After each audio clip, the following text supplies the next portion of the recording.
عندك يوم القيامة وجبت له شفاعتي رواه أحمد হযরত আবু সাঈদ খুদরি রাদিয়াল্লাহু আনহু তিনি বর্ণনা করেন আমার দয়াল নবী বলেন উম্মতেরা শোনো মান কালা তোমরা যারা বলবে এবার কি বলবে ওটা নবীজি শিক্ষা দিচ্ছেন আমি আবার পড়তেছি দুরূদ শরীফটা হলো এইভাবে আল্লাহুম্মা আনজিলহু মাকআদাল মুকাররাবা ইনদাকা ইয়াউমাল কিয়ামাহ আবার পড়ছি আল্লাহুম্মা আনজিলহু মাকআদাল মুকাররাবা ইনদাকা ইয়াউমাল কিয়ামাহ আমি আরেকবার পড়ছি আল্লাহুম্মা আনজিলহু মাকআদাল মুকাররাবা ইনদাকা ইয়াউমাল কিয়ামাহ এই দুরূদ যারা পড়বে আমার দয়াল নবী বলেন ওয়াজাবাত লাহু শাফাআতি হাসরের ময়দানে তাকে শাফাআত করে জান্নাতে নেওয়া আমি রাসূলুল্লাহর জন্য ওয়াজিব হয়ে যাবে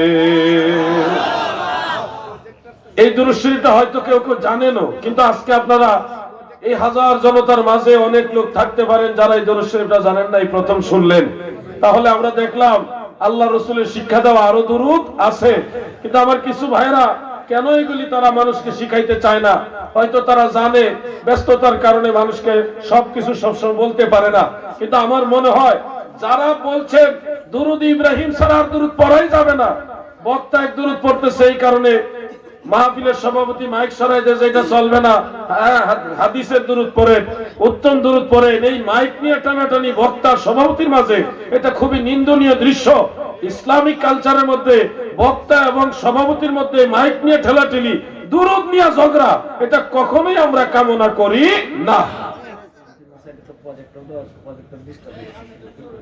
বিভিন্ন সাইডে প্রজেক্টর দেওয়া আছে যারা দায়িত্বশীল আপনার প্রজেক্টরটা ঠিক করে দেন কারণ এটা গলি গলি জায়গায় এদিকে মানুষ ওইদিকে মানুষ এদিকে মানুষ অন্যান্য সাইটেও হয়তো মানুষ দেখতেছেন তো সেই সুবাদে আপনারা প্রজেক্টরটা আপনারা দেখার জন্য ডিস্টার্ব যেহেতু করতেছে ঠিক করে দেন এটা অনুরোধ করা হয়েছে আপনারা আলোচনায় মনোযোগী আছেন আমি যেটা বুঝাইতে চাচ্ছি যে দুরূদ নিয়ে যারা ঝগড়া করতেছে এরা সঠিক পথে নাই আপনি যে মিশর আল আজহার বিশ্ববিদ্যালয়ে যাবেন যারা আজহারি যে মাদ্রাসাত পড়লে হয় সে আল আজহার বিশ্ববিদ্যালয়ে গেলে দেখবেন অনেক রকম দুরূদ সে আজহারের শায়েখরা পড়ে আপনি যদি মদিনা শরীফে যান মদিনা বিশ্ববিদ্যালয় যেটা মদিনা ইউনিভার্সিটি যেটা সেখানে গেলে দেখবেন মদিনার শায়েখরা অনেক রকম দুরূদ পড়ে আমরা নিজেরা দেখে আসছি মক্কায় উম্মুল কুরা যে ইউনিভার্সিটি আছে ওখানে শায়েখরা অনেক রকম দুরূদ শরীফ পড়ে শুধু একটা নিয়ে বসে রইছে না বসরা ইউনিভার্সিটিতে যান আপনি যান বাগদাদে সারা ওয়ার্ল্ড ওয়াইড যেখানে যাবেন সেখানে বিভিন্ন রকম দুরূদ শরীফের আমল আছে সেই সেরহেন শরীফ পাঞ্জাবে ভারতে আজমির শরীফ তারপরে বাগদাদে গাউসে পাকের দরবারে সেই উজবেকিস্তান খাজা বাহাউদ্দিন নকশবন্দের দরবারে যেখানে যান সারা ওয়ার্ল্ডে আমি কিছুদিন আগে ফিলিস্তিন গিয়ে মসজিদুল আকসায় নামাজ পড়ে আসছি সেখানে রানিং খতিব এবং এক্স খতিব তিনাদের সবার সাথে আমার লং টাইম কথা হয়েছে ওনাদের কাছ থেকে আমি বিভিন্ন প্রশ্ন করে কিছু জিনিস জানার চেষ্টা করেছি সেখানেও বিভিন্ন ধরনের দুরূদ আছে কিন্তু আফসোসের বিষয় হলো যে সারা ওয়ার্ল্ডে সব স্কলাররা সব শায়েখরা যে যেটা পারতেছে নবীর দুরূদ পড়তেছে নবীর মহব্বতে নবীর দুরূদ পড়তেছে কিন্তু আমাদের বাংলাদেশে কিছু কিছু ভাইরা এই দুরূদ ভালো না ওই দুরূদ ভালো এইটা পড়া যাবে না ওইটা পড়তে হবে মাইক নিয়ে টানাটানি এটা খুবই নিন্দনীয় একটা দৃশ্য আমরা দুরূদ নিয়ে ঝগড়া চাই না যে যত বেশি নবীর দুরূদ পড়ো দুরূদে নবীর দিদার পাওয়া যায় দুরূদে নবীর শাফাআত পাওয়া যায় ঠিক না ঠিক এজন্য শায়ের বলেন নবীর দরুদ পড় দিলে দিলে তোমরা নবীর দরুদ পড় দিলে দিলে হৃদয় খোলে নবীর দরুদ পড় দিলে দিলে 6 মাসেরই গর্ভ যখন মায়া মেনা দেখের স্বপন আকাশের চাঁদ উঠে কপালে হৃদয় খোলে তোমরা নবীর দরুদ দিলে নবীর দরুদ হৃদয় খোলে নবীর দরুদ পড়ো। আমি কেন এই কথাটা নিয়ে আলোচনা শুরু করলাম, ময়মনসিংহ বিভাগের ভিতরেই একটা মাহফিলে কোথাও একটা জায়গায় মাইক নিয়ে বক্তা এবং সভাপতির মধ্যে ঠেলাঠেলি হয়েছে। এটা খুবই একটা খারাপ দৃশ্য। দুরূদ শরীফ নিয়ে কেন ঝগড়া করবে ভাইজান? আমরা যে নবীজির নাম শুনে দুরূদ শরীফ পড়ি, আপনারাও পড়েন, সবাই পারেন এটা। নবীজির নাম হযরত মুহাম্মদ, এরপরে কি পড়েন? সাল্লাল্লাহু আলাইহি ওয়াসাল্লাম। আপনারা জানেন যে এটা আল্লাহ রাসূল এইভাবে শিখাইছে, এমন কোনো দলিল নাই, কিন্তু সব কিতাবে দরুদ আছে, সব ইমামরাই দরুদ লিখছে, সব মুসলমান এটা পড়ে, কিন্তু আল্লাহ রাসূল এইভাবে শিখান নাই। আমরা তাহলে কই থেকে শিখলাম? ইমামরা কেন লিখলো? সব কিতাবে এটা কেন লেখা হলো? এটার মূল হাকিকত হলো আল্লাহর আদেশ। ইয়া আইয়ুহাল্লাযীনা আমানু সাল্লু আলাইহি ওয়া সাল্লিমু তাসলিমা। ইমানদার বান্দা বান্দিরা রে,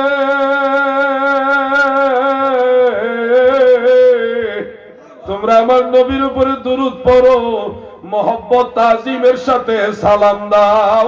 আমার আল্লাহর আদেশ হলো দুই কাজ করা, দরুদ পড়া এবং সালাম পড়া, দুইটা কাজ।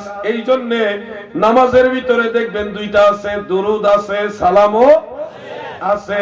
আসসালামু আলাইকা আইয়ুহান নবী ওয়া রাহমাতুল্লাহি ওয়া বারাকাতুহু।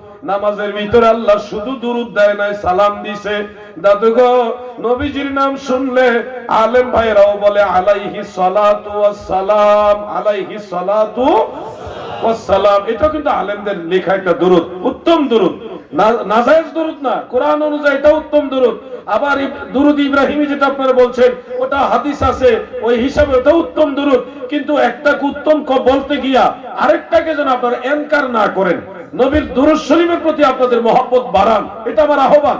ঝগড়া না, দুরূদ শরীফ নিয়ে মুসলমানরা ঝগড়া করবে না, খবরদার। যারা ঝগড়া করে এরা দিন এখনো ভালো মতো বুঝে না। কেন বললাম তারা বুঝে না? তারা বুখারী শরীফ যদি খুলে, যেই বুখারী পড়ে উনি মুহাদ্দিস, যেই মুসলিম পড়ে উনি মুহাদ্দিস, যে আবু দাউদ, তিরমিজি, ইবনে মাজাহ, নাসাই, মিশকাত, জালালাইন আরো যত কিতাব পড়ে উনি আলেম। সেই কিতাবের মুকাদ্দমার মধ্যে ইমাম বুখারী, মুসলিম, আবু দাউদ সব ইমামরা নবীর দুরূদ শরীফ লেখছে। কেমনে লেখছে? যেমন আমরা খুতবা পড়ি, জুমার খুতবা, ঈদের খুতবা, আউয়াল খুতবা, সানি খুতবা, যত খুতবা পড়ি, ওই খুতবার শুরুতেও আমরা কিন্তু নবীর দুরূদ পড়ি, কিন্তু দুরূদ ইব্রাহিম পড়ি না, অন্য দুরূদ পড়ি, যে যার মতো পড়ি। জুমার নামাজের খুতবায় দেখবেন ইন্নাল্লাহা ওয়া মালাইকাতুহু ইউসাল্লুনা আলান নবী ইয়া আইয়ুহাল্লাযীনা আমানু সাল্লু আলাইহি ওয়া সাল্লিমু তাসলিমা। আয়াতটা পড়া এটা দুরূদ পড়ে, আল্লাহুম্মা সাল্লি আলা সাইয়্যিদিনা মুহাম্মদ কামা সাল্লাইতা ওয়া সাল্লামতা ওয়া বারাকতা আলা ইব্রাহিম। এটা কিন্তু লফজে শাব্দিক ভাবে হুবহু দুরূদ ইব্রাহিমের সাথে মিল না, এমন দুরূদ অনেক আলেমরা পড়ে। আবার দেখা যায় নাহমাদুহু ওয়া নাস্তাঈনুহু ওয়া নাস্তাগফিরুহু, এটা পড়তে গিয়ে শেষে ওয়া নাশহাদু আন্না সাইয়্যিদানা ওয়া মাওলানা মুহাম্মাদান আবদুহু ওয়া রাসূলুহু, এটাও কিন্তু স্বাক্ষর পাশাপাশি নবীজির দুরূদের অন্তর্ভুক্ত। এইজন্য খুতবার ভিতরে উনি যে দুরূদ পড়ে, ওই দুরূদে কিন্তু দুরূদ ইব্রাহিম না, খুতবার মধ্যে পড়তেছে অন্য দুরূদ যেটা আলেমরা লেখছে, আর ওয়াজে বলতেছে আলেমদের বানানো, মানুষের বানানো দুরূদ পড়া যাবে না। বলো, তুমি যে দুরূদ পড়ছো খুতবা, এটাও তো আলেমরা বানাইছে। বুখারী শরীফে যে দুরূদ ইমাম বুখারী লেখছে, এটা কি আল্লাহ লেখা দিছে? ইমাম বুখারী লেখছে। মুসলিম শরীফে যে দুরূদ শরীফ আছে, এটা কি আল্লাহ রাসূল লেখা দিছে? ইমাম মুসলিমে লেখছে। যত কিতাবে ইমামরা হাদিসের কিতাব, তাফসীরের কিতাব, ফিকহের কিতাব, উসুলের কিতাব, তারিখের কিতাব, আসমাউর রিজালের কিতাব, যত কিতাবে ইমামরা দুরূদ লিখে গেছে। তাইলে আপনি যদি বলেন মানুষের বানানো দুরূদ পড়া যাবে না, ও বিদআত, তাহলে তো সব ইমাম বিদআতি, তুমি আলগা মুসলমান। নারে তাকবীর, আল্লাহু আকবার, নারে রিসালাত, ইয়া রাসূলুল্লাহ, আহলে সুন্নাত ওয়াল জামাত, জিন্দাবাদ জিন্দাবাদ, মুফতি আলাউদ্দিন জিহাদি সাহেব, আমার নাম লাগবে না। জিন্দাবাদ জিন্দাবাদ। শুনুন ভাইয়েরা, আমি কাউকে কটাক্ষ করব না, কাউকে গালিও দিব না, শুধু আমি মহব্বতের ভাষায় বলছি, বাড়াবাড়ি করা ঠিক না। দেওবন্দের আলেমরা অনেক রকম দুরূদ পড়ে।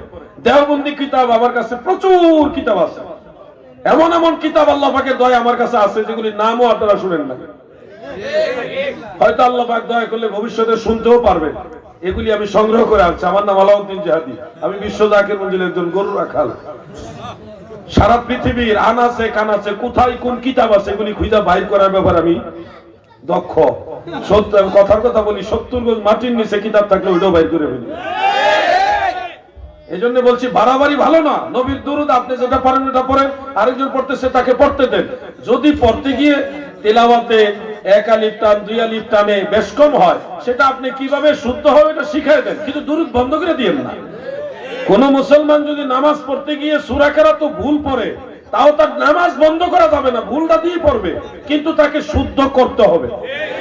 আপনি দুরূদ বন্ধ করে দিয়া কইবেন যে খালি কান হয় না বন্ধ, তাহলে তো হবে না। ভুলটা পড়তে থাকুন, আপনি শুদ্ধটা শিখাই দেন, এটাই তো ইসলামের কাজ। আপনি উল্লেখ করে বন্ধ, তাহলে তো গেল। এটা ডরে বিদাতের ভয়ে এখন দুরূদই পড়ে না, তাহলে আমও গেল সালাও গেল। আমরা দুরূদ শরীফ চাই কিনা ভাই? সবাই বলেন চাই কিনা? নবীর দুরূদ যারা চায় না তাদের দিলের মধ্যে নেফাকি আছে, নেফাকি ভেজাল আছে। এজন্য আমরা নবীর দুরূদ পড়তে মুহাব্বতে পড়বো। আল্লাহুম্মা সাল্লি আলা সাইয়্যিদিনা মুহাম্মদ নবিয়িনা শাফিয়ানা মাওলানা মুহাম্মদ।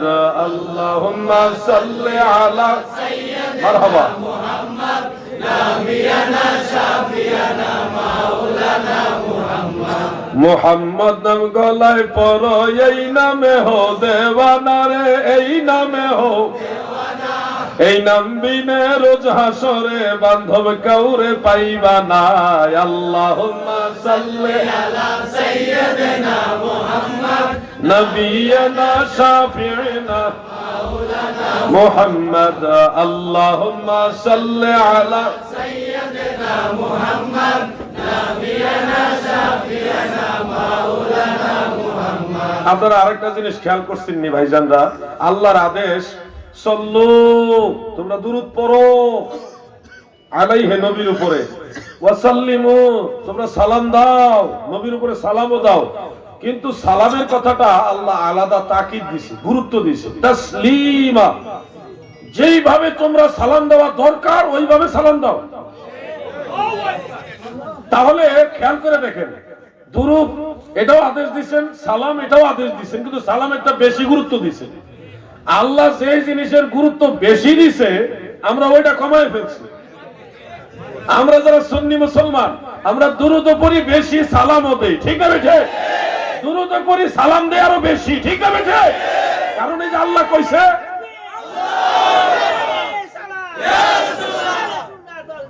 জিন্দাবাদ মারহাবা বলেন।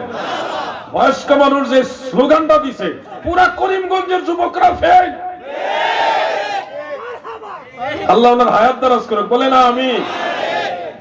এই আয়াতে কারিমাটা কোরআন শরীফের সূরা আহজাবের 56 নম্বর আয়াত। আপনারা শুনতে শুনতে প্রায় অনেকেই মুখস্থ জানেন। কি জানেন না আপনারা? আমার সাথে একটু পড়েন। ইয়া আইয়ুহাল্লাযীনা আমানু সাল্লু আলাইহি ওয়া সাল্লিমু তাসলিমা। এই যে কথাটা, আমার আল্লাহ কত মায়া কইরা কত আদর করে আমাদের ডাক দিতেছে, ইমানদার বান্দা বান্দিরা রে, তোমরা আমার নবীর উপরে দুরূদ পড়ো, আমার নবীরে তাজিম কইরা সালাম দাও। আমার আল্লাহ আদর কইরা আমাদেরকে আদেশ দিছে তোমরা এটা করো। কেন করবা? আমি আল্লাহ করি আমার ফেরেশতাদেরকে লইয়া নবীর দুরূদ পড়ি।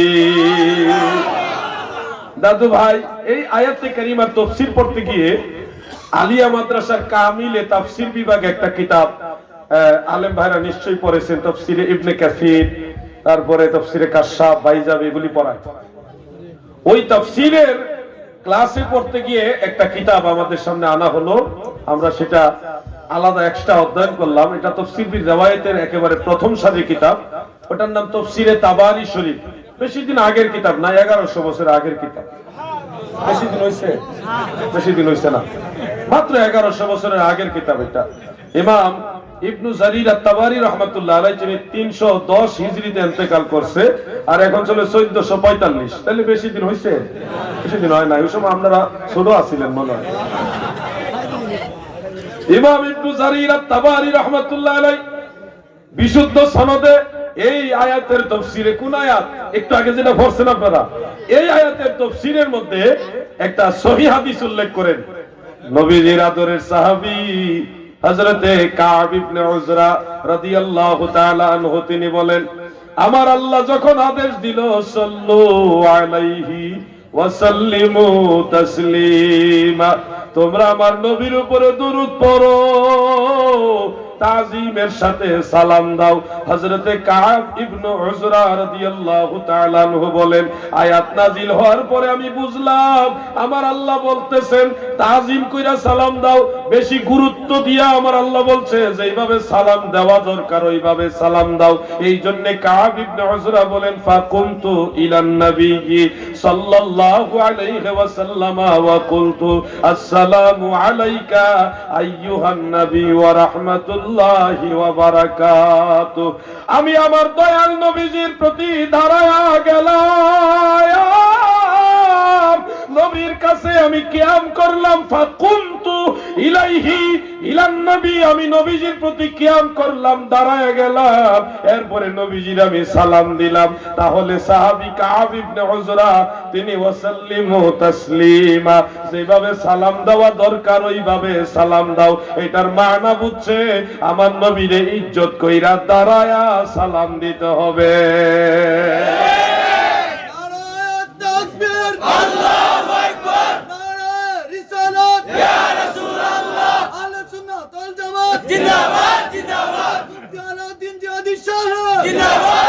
আমার দাদু ভাইরা জিন্দাবাদ।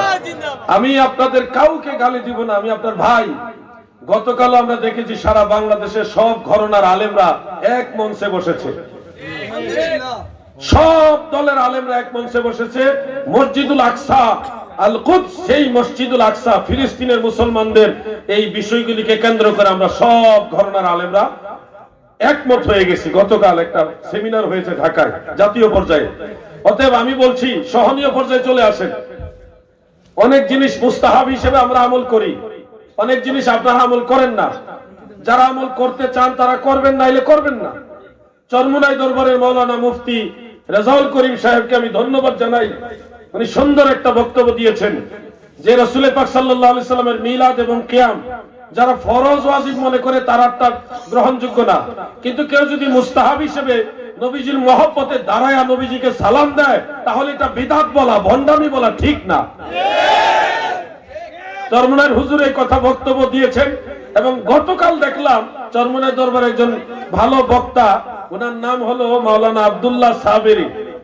মাওলানা আব্দুল্লাহ সাবেরী উনি নিজে কিয়াম করে নবীজিকে সালাম দিছে। আমার কথা হলো ভাই আপনি দিচ্ছেন না, অসুবিধা নাই তো। আমরা মিলাদ এবং কিয়ামকে ফরজ বলি না, ওয়াজিব বলি না, আমরা মুস্তাহাব বলি। আর এটা বেশি বেশি করি এই কারণে এটা নবীর সালাম, নবী নবী আমাদের ভালো লাগে, নবীজির সালাতু সালাম ভালো লাগে, ভালো লাগে কিনা? আমরা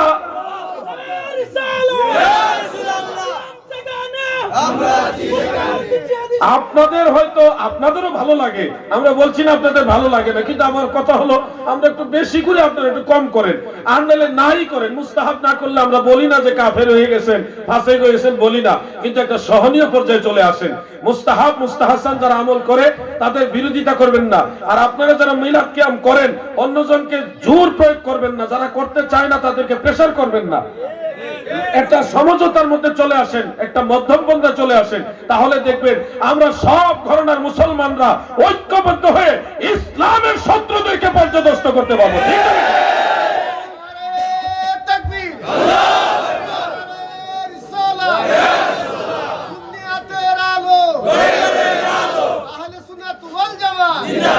আমি যে কথাটা বুঝাইতে চাচ্ছি, এই মাসখানেক হলো আমি ফিলিস্তিন ঘুরে আসছি, আমি তো নিজের চোখে দেখে আসছি মুসলমানদের কি অবস্থা। সব বোম্বিং করে তছনছ করে দিয়েছে, সব বালুর মতো করে দিয়েছে। প্রায় 20,000-এর কাছাকাছি মুসলমানকে শহীদ করে দিয়েছে। এর মধ্যে অধিকাংশ হলো শিশু আর মহিলা। বোমা মেরে মেরে বাড়ি ঘরগুলি ধ্বংস করে দিয়েছে। আপনি সারা পৃথিবীর দিকে দেখেন, বড় বড় রাষ্ট্ররা, রাষ্ট্রপ্রধানরা তারা নিন্দা জানায়, কিন্তু 200-400 সৈন্য আর কিছু অস্ত্র দিয়ে কেউ সাহায্য করে না। কি করছে কেউ? ওই হামাস আর কয়েকটা বাহিনী আছে, তারা শুধু নিজেরা অস্ত্র বানায় যুদ্ধ করতেছে। তাহলে আপনারা এখান থেকে বুঝে নেন আমাদের মুসলমানদের আপন কেউ নাই, আমাদের মুসলমানদের একমাত্র আপন হলো আল্লাহ আর আল্লাহ রাসূল। ঠিক না বেঠিক? আমি বলবো এগুলি নিয়ে বাড়াবাড়ি করবেন না। নবীর দুরূদ নবীর সালাম যারা বেশি পড়তে চায় পড়ুক, যারা পড়তে চায় না কিন্তু তারা বাড়াবাড়ি যেন না করে বাইনাল ইফরাত ও তাফরীতের মধ্যে চলে আসেন। বাড়াবাড়িও না, ছাড়াছাড়িও না, মহব্বতের মাঝে চলে আসেন, দেখবেন একটা শান্তির বাতাস বয়ে যাচ্ছে। আমরা ইতিমধ্যে আলহামদুলিল্লাহ ভালো একটা লক্ষণ দেখতে পাচ্ছি, সবার মধ্যে একটা নমনীয়তা চলে আসছে। আপনারা যারা সুন্নি মুসলমান, আমরা কি জন্য সুন্নি? আমরা সুন্নি কেন? আমাদের কত মানুষ কত কথা কয়, হ্যাঁ তোমরা সুন্নি কি জন্য কত কথা বলেন, বলেন না, অসুবিধা কি? আমরা সুন্নি এই কারণে যে আমরা নবী বলছে জান্নাতি দলের নাম সুন্নি, মানে আহলে সুন্নাত ওয়াল জামাতকে আল্লাহ রাসূল বলছে জান্নাতি দল। আল্লাহ রাসূল যে দলের কথা বলে এই দল করা কি অন্যায়? আমি তো জীবনে বহু জায়গায় এই কথাটা আলোচনা করছি। কোরআনুল কারীমে সূরা আলে ইমরানের 106 নম্বর আয়াতে আমার আল্লাহ বলেন ইয়াউমা তাবিয়াদ্দু উজুহুন ওয়া তাসওয়াদ্দু উজুহুন। হাশর ময়দানে কিছু চেহারা হবে কালো আর কিছু চেহারা হবে সুন্দর। ইমানদার যারা তাদের চেহারা অটোমেটিক সুন্দর হয়ে যাবে, আর যারা বেঈমান তাদের চেহারাগুলি অটোমেটিক কালো হয়ে যাবে, অটোমেটিক এমনিতেই কালো হয়ে যাবে। আল্লাহ রাসূল এই আয়াতে তাফসীর করতেছেন, দুনিয়ার কোন আলেম না, মদিনাওয়ালা রাহমাতুল লিল আলামিন সাইয়্যিদুল মুরসালিন কোরআনুল কারীমের আয়াতের তাফসীর করতেছেন। ইয়াউমা তাবিয়াদ্দু উজুহুন, সেদিন কিছু চেহারা উজ্জ্বল হবে, সুন্দর হবে, সাদা হয়ে যাবে। তার ব্যাখ্যায় নবীজি বলতেছেন এই চেহারাগুলি হলো আহলে সুন্নাত ওয়াল জামাতের চেহারা। তাহলে জান্নাতি মানুষ হলো আহলে সুন্নাত ওয়াল জামাত। বলবেন এই হাদিস কোথায় আছে? তাফসীরে দুররে মানসুর খুলেন, আমি বের করে দিব। আমি আপনার শত্রু না, আপনি আমার ভাই, আমি আপনাকে বুকে জড়ায়ে ভালোবেসে বের করে দিব, ঝগড়া করব না। আল্লাহর রাসূল বলেন জান্নাতি দল আহলে সুন্নাত ওয়াল জামাত। আমরা যতদিন বাঁচবো আহলে সুন্নাত ওয়াল জামাতই বাঁচবো। ঠিক আছে? আমি কাউকে গালি দিব না, গালি দেওয়া আমার পীর বাজার আমাদের শিক্ষা দেয় নাই। আমি আপনাদেরকে ভালোবাসা দিয়ে কোরআন হাদিসের সেই তথ্যগুলি বলবো। আপনি ইমাম আবু হানিফা রাহমাতুল্লাহ আলাইহির দিকে তাকান, তিনি আকীদাগতভাবে আহলে সুন্নাত ওয়াল জামাত। ইমাম শাফি, ইমাম মালিক, ইমাম আহমদ, ইমাম বুখারী, ইমাম মুসলিম, ইমাম আবু দাউদ, ইমাম তিরমিজি, ইমাম নাসাই, যত মুহাদ্দিস, মুফাসসির, ফুকাহা, ফুজালা, খুলাফা, সুলাফা, সমস্ত ইমামরা তারা ছিল আহলে সুন্নাত ওয়াল জামাত। আরে ক্যামেরা ফুরে গেছে রে, দিছে তো উত্তর নেই। একবার এক মাহফিলের কথা মনে পড়লো, এটা হলো ফরিদপুরে ভাঙ্গা থানায়। মানুষ আর মানুষ, বেশিরভাগ মানুষের মাথায় সাদা টুপি, সাদা পাঞ্জাবি, মিক্সচারও আছে। ওয়াজ করতেছি, ওয়াজের অর্ধেকে শেষ, হঠাৎ করে দিয়ে মাঝখানে একটা কুত্তা দৌড় মারছে। মানুষ কল্পনাই করে নাই যে এখানে একটা কুত্তা আসছিল। এতক্ষণ ওয়াজ করলাম, কেউ কুত্তা দেখলো না। ওয়াজের মাঝখানে হঠাৎ কুত্তা দৌড় দিল, মানে না দেখার মতো আর কি, এমন ভাবে আসছিল। কেউ মনোযোগ এদিকে খেয়ালই নাই যেন এটা কুত্তা আছে। কুত্তাও একটু করে লড়ে সরে না, হঠাৎ করে কুত্তা দিছে দৌড়। পাবলিক আর কি যেন আইছে রে। পরে কিছু মানুষ ভয় পাচ্ছে, দেখেন কুত্তা তখন আবার সবাই বসছে। তো আজকে ওই ঘটনাটা দ্বিতীয়বার ঘটলো আর কি। এবার শ্রোতাদের সাথে দুষ্টামি করে নাই, কুত্তা এবার ক্যামেরাম্যানদের সাথে দুষ্টামি করছে। ডরাইছেন না আপনারা?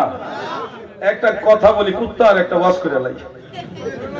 কুকুরের সম্পর্কে কোরআনে আয়াত আছে, আসহাবে কাহাফের গুহার পাশে কুকুরের একটা সমাধিও আছে। আমি নিজে দেখে আসছি। আসহাবে কাহাফের 7 জন আল্লাহর ওলি যারা ফিলাডেলফিয়া শহর থেকে বাদশাহ দাকিয়ানুসের অত্যাচারে মজলুম হয়ে ওইখানে গিয়ে একটা গুহার ভিতর আশ্রয় নিয়েছিলেন।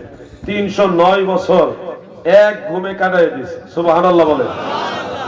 309 বছরে কুত্তাও ঘুমাই দিয়েছে। 309 বছর পরে আল্লাহ তাদেরকে অক্ষত অবস্থায় আবার জীবিত করছেন। এমনকি সেই কুকুরটাকে অক্ষত অবস্থায় জীবিত করছে। আল্লাহ পারে কিনা বলেন?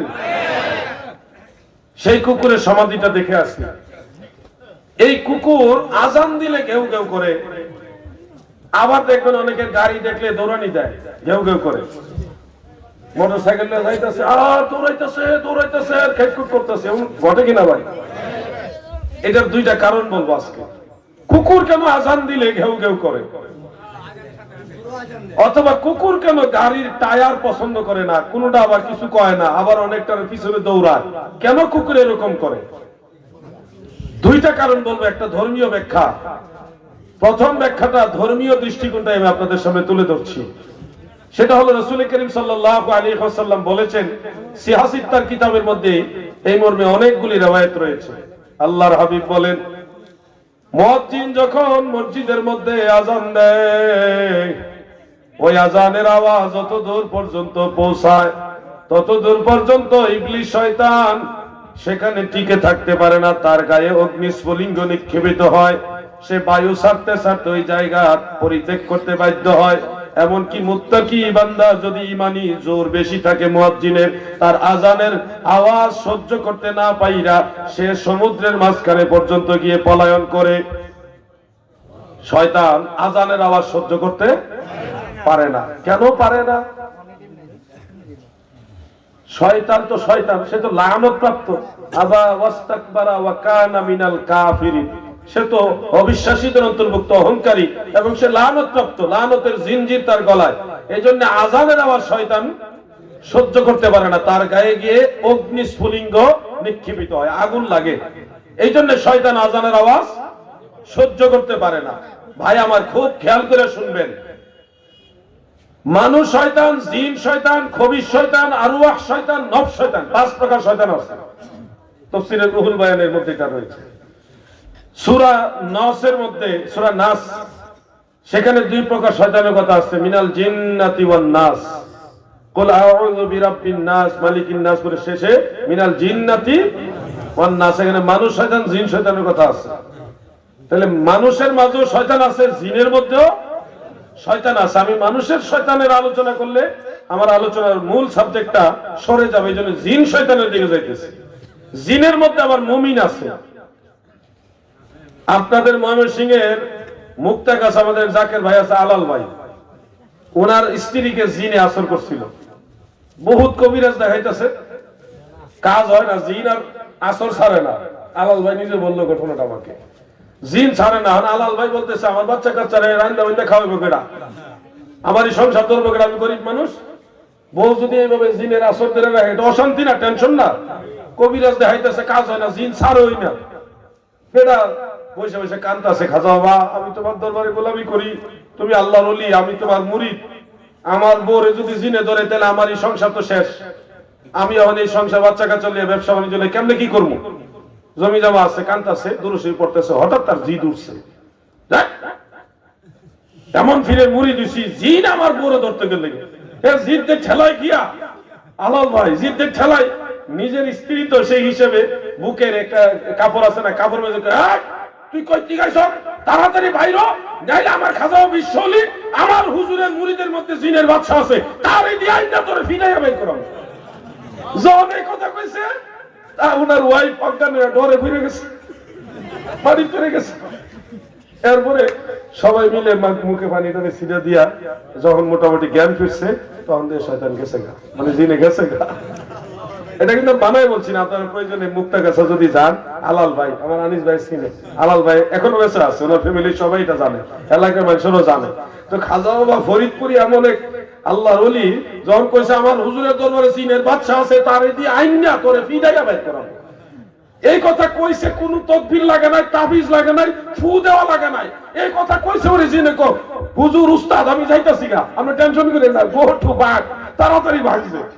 আমি বলতে চাচ্ছি, জিনদের মধ্যে এক জাতের জিন আছে, এরা দুষ্ট জিন, খবিশ জিন, এরা মানুষকে বিরক্ত করে। এই জিনদেরকেও কুরআনুল কারীমে শয়তান বলা হয়েছে। তো মনে রাখবেন, কুকুরের মাঝে বা বিভিন্ন জায়গায় বিভিন্ন সময়ে জিন বিভিন্ন জায়গায় আসর করে, মানুষের শরীরেও জিন থাকে, আসর করে বিভিন্ন সময়, আপনার আশেপাশে জিনরাও বিচরণ করে, আপনি দেখেন না। আজান দিলে শয়তান যখন দৌড়ায়, জিন শয়তান হোক আর ডাইরেক্ট শয়তান হোক, এই শয়তানের দৃশ্যটা কুকুরে দেখে। কুকুর এমনিতে ঝাপসা দেখে, ক্লিয়ার দেখে না, কিন্তু আল্লাহ কুকুরকে এমন স্পেশাল একটা রাডার দিছে, তার নাকের ঘ্রাণ নেওয়ার শক্তি অনেক তীক্ষ্ণ। আপনি যদি 2 বছর আগে একটা কুকুরকে আদর কইরা একটা বনরুটি খাওয়ায় থাকেন, 2 বছর পরে যদি আপনি কুকুরের কাছে যান, কুকুর আপনার ঘ্রাণ শুকে আপনাকে চিনে ফেলবে যে আপনি হলেন কুকুরের বন্ধু। এটা ওই ঘ্রাণের মাধ্যমে কুকুরকে আল্লাহ স্পেশাল পাওয়ার দিয়ে রাখছে। আর কুকুর ঝাপসার কারণে মানুষকে ক্লিয়ার দেখে না, কিন্তু জিন কুকুর দেখে, জিনদেরকে কুকুরে দেখে, শয়তানকে কুকুরে দেখে। যখন আজান দেয় শয়তান বায়ু ছেড়ে ছেড়ে পালায়, আর খবিস জিন যেগুলি এগুলিও পলায়ন করে। এই দৃশ্য দেখে কুকুর মানুষকে আল্লাহর তসবিহ পাঠের মাধ্যমে জানান দেয়, ভাগে রে ভাগে, আল্লাহর আজানে তারা ভাগে, মানুষকে জানান দেয় শয়তান ভাগতেছে। সুবহানাল্লাহ বলে। প্রিয় ভাই আমার, এটা হলো ধর্মীয় দৃষ্টিকোণ থেকে একটা ব্যাখ্যা। আর বৈজ্ঞানিক দৃষ্টিকোণ থেকে বিজ্ঞানী যারা, তাদের ব্যাখ্যাটা স্থায়ী না। এক শতাব্দীর পরে দেখা গেছে আরেকটা ব্যাখ্যা আসছে, আবার আরেক শতাব্দীর পরে আরেকটা ব্যাখ্যা আসছে। বিজ্ঞানের ব্যাখ্যাটা চেঞ্জেবল, কিন্তু ইসলামের ব্যাখ্যা চেঞ্জেবল না। ইসলাম যেটা বলছে সেই 1450 বছর আগে যা বলছে এখনো তা বলে। বিজ্ঞানের বহু ব্যাখ্যা পরিবর্তন হয়েছে, পরিবর্ধন হয়েছে, চেঞ্জ হয়েছে। তো বিজ্ঞানীরা বলেছে কুকুর সব সময় গাড়ি দেখলে যে দৌড়ার, পিছনে পিছনে দৌড়া, মোটরসাইকেলের, বাইসাইকেলের, বা কিছু মানুষ দেখলো ই করে। তো কুকুর হলো যার যার এরিয়া ভাগ করে। কেমনে ভাগ করে? ধরেন একটা এলাকায় একটা গাড়ি আছে, কুকুর এই চাক্কার কাছে কে পেশাব করে দিব। খেয়াল করে দেখবে, বাইরের কিছু আসলে সুযোগ পেলে ওর কাছে গিয়া পেশাব করব। পেশাব করার মাধ্যমে কুকুর ওই যে নাকের ঘ্রাণ নেওয়ার পাওয়ার বেশি। যখন বাইরের গাড়ি আসে, অন্য এলাকার গাড়ি, তখন তো ওই ঘ্রাণটা সে পায় না, যেটার মধ্যে পেশাব করছে ঘ্রাণটা পায় না। এই জন্য সে ধরে নেয় যে এটা আমার এলাকার গাড়ি না, এটা আমার শত্রুর এলাকার গাড়ি। এই জন্য দৌড়ানি দেয়, ভাগ ভাগ, যে আমার এলাকা ঢুকবি না, বাইরে। আর যদি যেই গাড়িটা সবসময় এলাকা থাকে, দেখবেন মালিক যেই বাড়ির কুকুর, ওই বাড়ি মালিক আসলে, গাড়ি নিয়ে আসলে চিল্লা হল্লা করে না, লেজ নাড়ায়, কান এইভাবে নাড়ায়, মানে চিনতে পারে। তার মানে এটা যে পেশাব করে রাখছে আগে, ওই এটার গ্রাম এসে আগে টের পেয়েছে যেটা আমার এলাকার গাড়ি, এটা আমার শত্রু এলাকার গাড়ি না। তো যাই হোক, এই হলো কুকুর সম্পর্কিত একটু আইডিয়া আপনাদের দিলাম। তাহলে আজানের সময় কুকুর কেন ঘেউ ঘেউ করে, বুঝতে পারছেন তো আপনারা? মনে রাখবেন, কুকুরের পাশাপাশি আরেকটা জিনিস বলে দেই, মুরগ শেষ চাইতে একটা এলান দেয়, দেয় কিনা ভাই? কেন দেয় এটা নিয়ে গবেষণা করলাম, পরে দেখি মুরগের মাঝে আল্লাহ তাআলা এমন একটা স্পেশাল পাওয়ার দিছে, তাদের চোখের মধ্যে এমন একটা লেন্স আল্লাহ দিছে, ওই লেন্স দিয়ে তারা ফেরেশতাদের দেখতে পারে। যার কারণে তানাজ্জালুল মালাইকাতু ওয়ার রূহ, শেষ রাতে অসংখ্য ফেরেশতারা, রহমতের ফেরেশতারা জমিনের মধ্যে অবতরণ করে। এই দৃশ্যটা যখন মোরগ দেখে, তখন তারা দুনিয়ার মানুষকে আল্লাহ তাসবিহ পাঠের মাধ্যমে ডাক দেয়, জাগরণ দেয়, এলান দেয়, হে দুনিয়ার মানুষ, রহমতের ফেরেশতারা কিন্তু জমিনে অবতরণ করতেছে, তোমরা উঠো। আমার হুজুর কেবলা যেন এইভাবে ডাকতেন, উঠো উঠো জাকেরানো, খোলে দেখো দুই নয়ন, রহমতের সময় বয়ে যায়, ঘুমে কেন অচেতন, উঠো উঠো জাকেরানো, খোলে দেখো দুই নয়ন। এই জন্য মুরগের ডাকের পিছনে হাকিকত আছে। আমি যদি এখন বাস পাখির ওয়াজ করি, ওখানে ওয়াজ আছে। আবার যদি অন্যান্য পাখির ওয়াজ করি, কুমিরের ওয়াজ করি, আমি যদি কচ্ছপের ওয়াজ করি, সব জায়গায় হাকিকত আছে, হাকিকত আছে। আমি ওইদিকে যাচ্ছি না, কারণ এই কুত্তা লাড়া দিয়া আমার ওয়াজের সাবজেক্টের দিকে ঘুরাইছে, এই জন্য এদিকে আইলাম। আমি আবার আলোচনার মূল পয়েন্টের দিকে যাচ্ছি।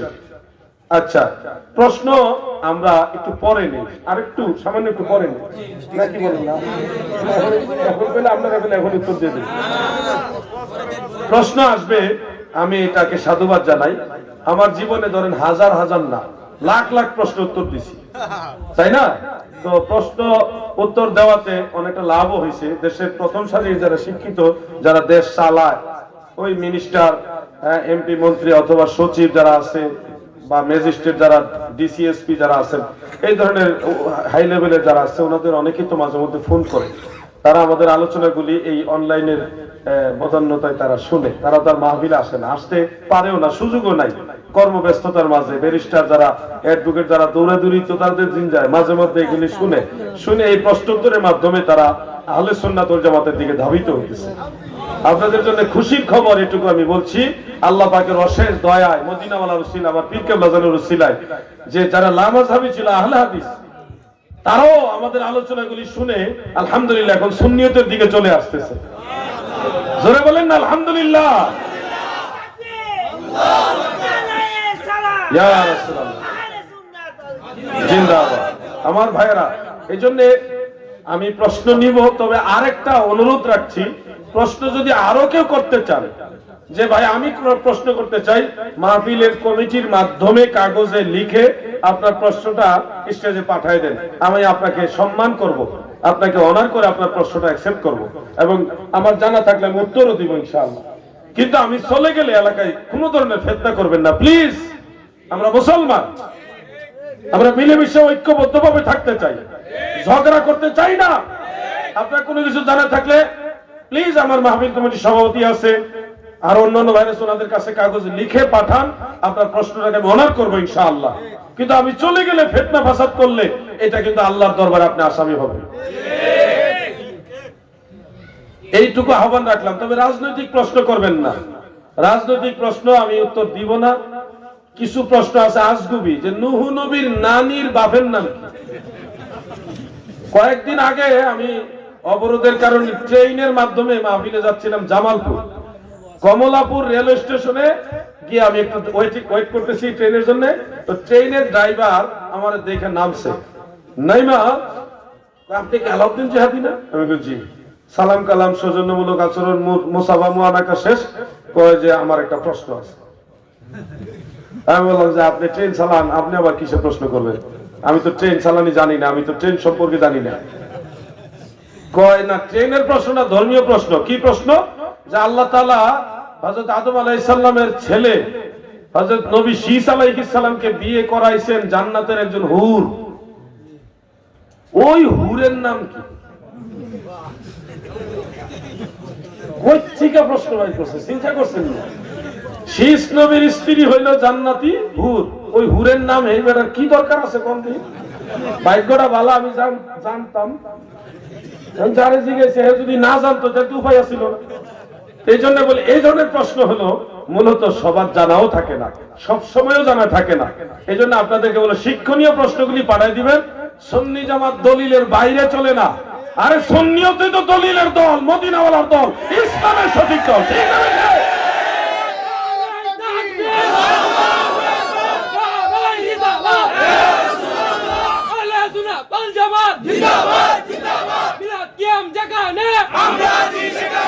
আসুন আমরা দয়াল নবীর মহব্বতে একটু দুরূদ শরীফ পড়ি। আল্লাহুম্মা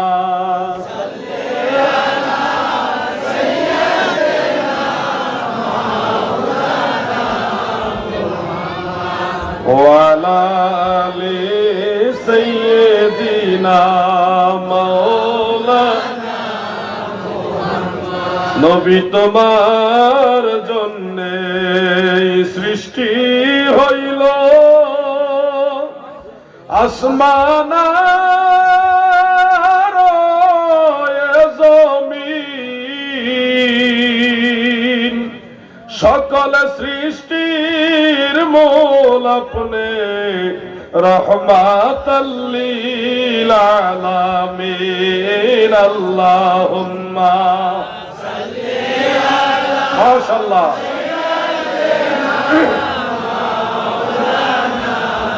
মুহাম্মদ ওয়া আলা আলি সাইয়্যিদিনা মাওলানা মুহাম্মদ। আমার ভাইরা গো, ফিতনার যুগে মুসলমানে অনৈক্য আমরা চাই না।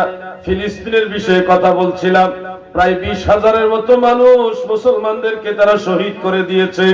ও আমার ভাইরা, আমরা তো এরকম টাকাওয়ালা মানুষ না, যতটুকু সম্ভব ফিলিস্তিনে মুসলমানদের দূর থেকে সাহায্য করে আসছি। যদি সুযোগ হইতো জিহাদ করার, ওইরকম স্কোপ পাইতাম, তাহলে সে জিহাদে অংশগ্রহণ করার জন্য নিয়ত করে গেছিলাম। কিন্তু আল্লাহ পাক হয়তো ওইভাবে চান নাই। তা আমি আপনাদের খেদমতে শুধু বলবো, ফিলিস্তিনের মুসলমানদের পক্ষে আপনারা আছেন?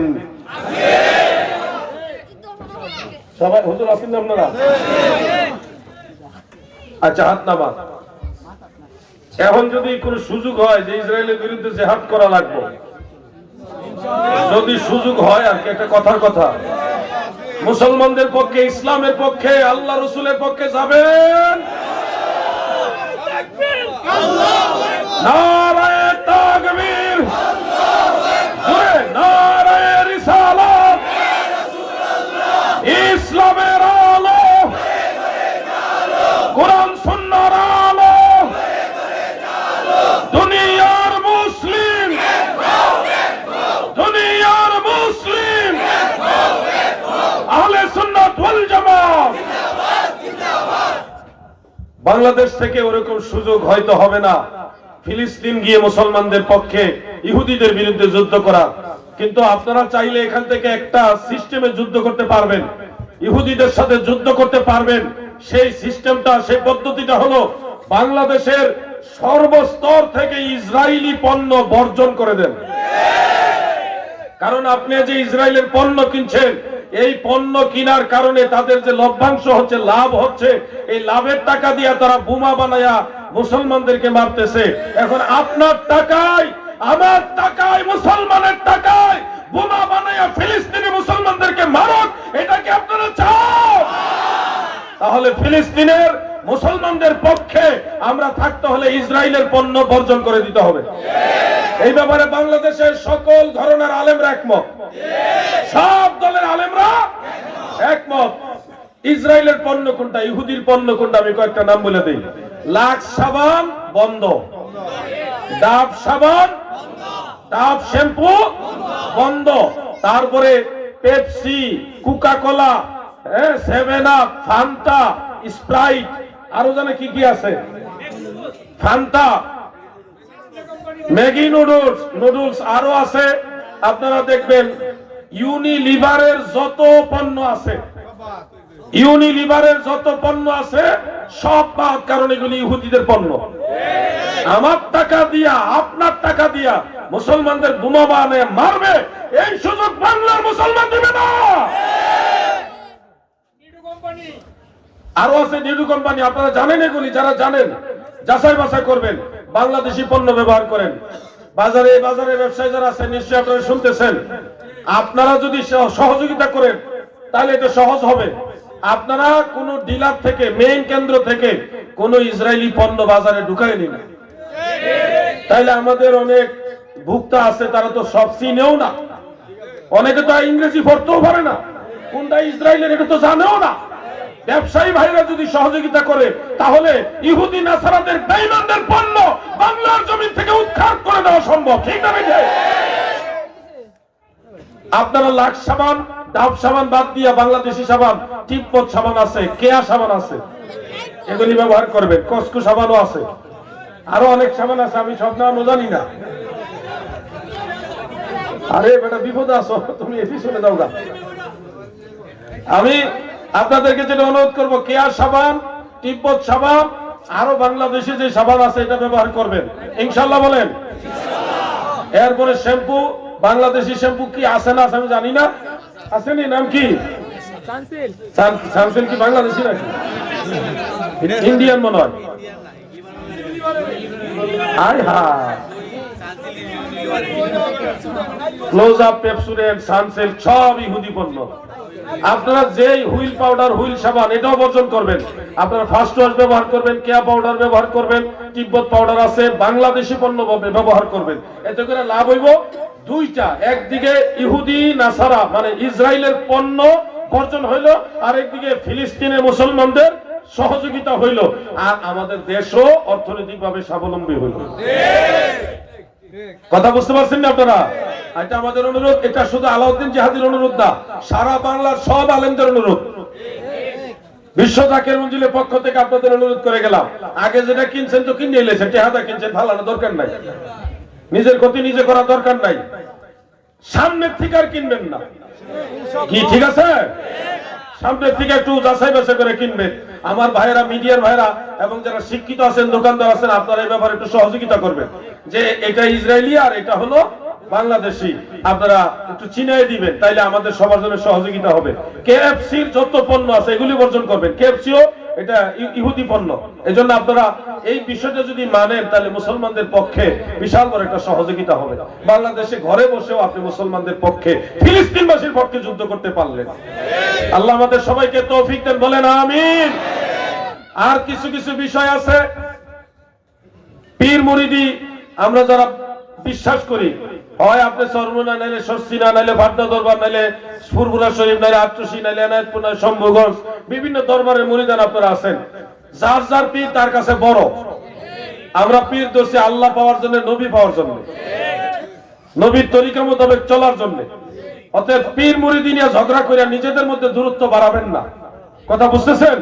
শহীদ আল্লামা নুরুল ইসলাম ফারুকী রহমতুল্লাহ আলাইহি বলে গেছেন, পীর যার যার সুন্নিয়ত সবার মনে আছেন এই কথা আপনারা?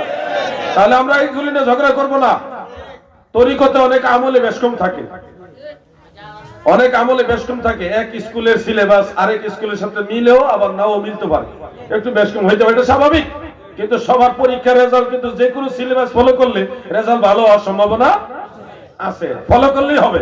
আর গেলেন আইলেন, ফলো করলেন না, ক্লাস করলেন না, বা ক্লাসে গেলেন মনোযোগী হলেন না, তাহলে আপনি তো গুল্লা মারবেন। ওই দরবারে যারা যান, পীরের কাছে যারা গেছেন, আপনারা পীরের আদেশ নিষেধগুলি ভালো মতো মেনে মেনে চলবেন। 5 ওয়াক্ত নামাজ পড়বেন। সব তরিকতপন্থী ভাইদেরকে বিনয়ের সাথে বলে যায় 5 ওয়াক্ত নামাজ আদায় করবেন। এই নামাজের ভিতরে বিশাল বড় মাহাত্ম্য রয়েছে।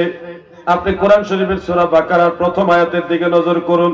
আমার আল্লাহ বলেন, আলিফ লাম